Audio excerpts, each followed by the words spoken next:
If you're in the car business right now, you've got a problem, a $99,000-sized problem. New vehicles are about to get much more expensive, and the price surge for used cars is coming.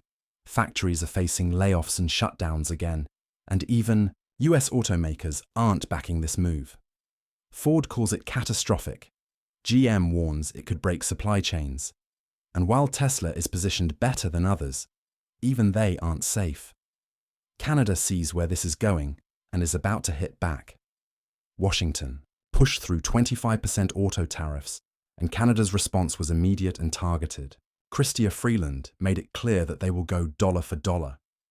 Canada controls 80% of the US's steel and aluminum supply, and if they tighten exports, factories stall, prices spike, and jobs disappear. Auto parts are next. US automakers rely on Canadian-made components to keep production running. Any disruptions, and supply chains break down fast. Trudeau has another option. Canada could shift auto trade toward Europe and China, leaving the US struggling with fewer options. Automakers are already pressuring Washington. Ford, GM, and Toyota need Canada's materials and parts. If this escalates, they won't stay silent. Trade deals are like a three-legged stool. The US, Canada, and Mexico lean on each other to keep the auto industry balanced. Take out one leg, and the whole thing crashes, and right now, that stool is shaking. USMCA, the deal that replaced NAFTA, is built around auto trade. Automakers depend on duty-free movement of parts and vehicles across borders, and a 25% tariff blows a hole right through that. Mexico is in a tough spot. They send millions of cars and parts to both the US and Canada. If tariffs and counter-tariffs spiral, Mexico has to pick a side or watch factories take a hit. Who benefits from this? Not the US or Canada. The real winners are China, Europe, and South Korea. If North America's trade agreement crumbles, foreign automakers will fill the gap, and that's why this is bigger than just who pays more for cars. If USMCA starts breaking down, North America's entire auto dominance is on the line. This isn't just a policy fight. It's coming straight for your wallet, whether you're buying, leasing, or even just keeping your current car. Get ready to feel the impact. New car prices are about to explode.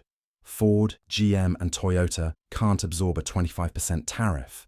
That cost is getting passed straight to buyers. Some estimates say $99,000 more per vehicle. Used cars aren't a safe bet either. When new cars get too expensive, demand for used vehicles surges, causing prices to rise there too. Less supply, more competition, and no easy way out. Expect bigger loans and higher monthly payments. As car prices rise, so do interest rates, and banks won't be handing out easy financing.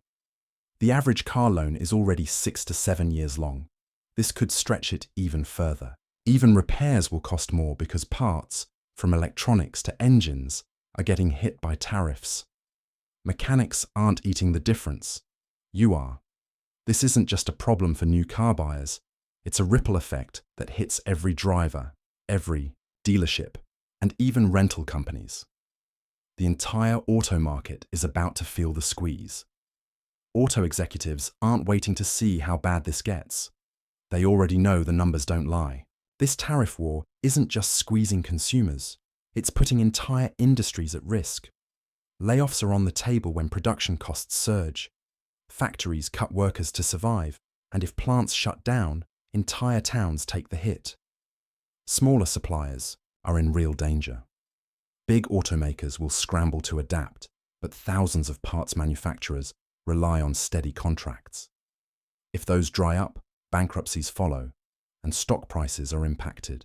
Ford, GM, and Stellantis have already seen their market value drop as investors anticipate rising costs. And if these costs continue to spiral, shareholders will demand cuts. This inflation spiral goes beyond cars, as higher vehicle prices also increase delivery and logistics costs, leading to more expensive goods across various sectors. This impact extends to dealerships, mechanics, truckers, and even rideshare drivers, potentially affecting the entire industry if it contracts. Washington has framed the 25% tariff as a move to protect American industry. But the US cannot build cars without Canada, which controls the pipeline for raw materials like steel and aluminum. Without Canada's exports, US factories not only become more expensive, but may stop running altogether, as Canada is the #1 foreign supplier of auto parts to the US, sending over $32 billion in engines, transmissions, and electronics every year. Disrupting this flow could quickly break down production lines, and with over 900,000 US jobs tied to cross-border trade, any slowdown could hit states like Michigan, Ohio, and Illinois hardest. Factories run on tight margins, and even a 2-day delay in key components can cost millions. If Canada slows shipments, US companies may need to take their fight to Washington. Canada also has the option of shifting trade ties to Europe or China, which could hurt US automakers by losing a key low-cost production partner, giving foreign competitors an advantage. The US claims the tariffs protect American jobs, but it risks antagonizing nearly every major auto-producing country. Europe has already warned of counter-tariffs targeting American cars and agricultural exports, and if the situation escalates, a trade war may break out. Japan and South Korea are also not waiting, with companies like Toyota, Honda, Hyundai, and Kia relying on imported parts for their US factories, and a 25% tariff would add billions in extra costs, leading them to scale back US operations. Mexico sees an opportunity to attract more automakers due to lower labor costs and fewer trade restrictions, potentially capturing market share. China is closely monitoring the situation, ready to step in with cheaper EVs if tariffs cause production slowdowns, filling the gap in global markets as the US auto sector weakens. Washington likely expected some pushback, but instead, they've given every major trade partner a reason to reconsider their auto ties with the US, with China standing on the sidelines, ready to capitalize. As US automakers face chaotic supply chains, skyrocketing costs, and trade disputes, China offers cheaper materials, ready-made parts, and a growing EV market. China has already surpassed Tesla in global EV sales, and as tariffs slow north, American production, Chinese automakers have an opportunity to dominate global markets.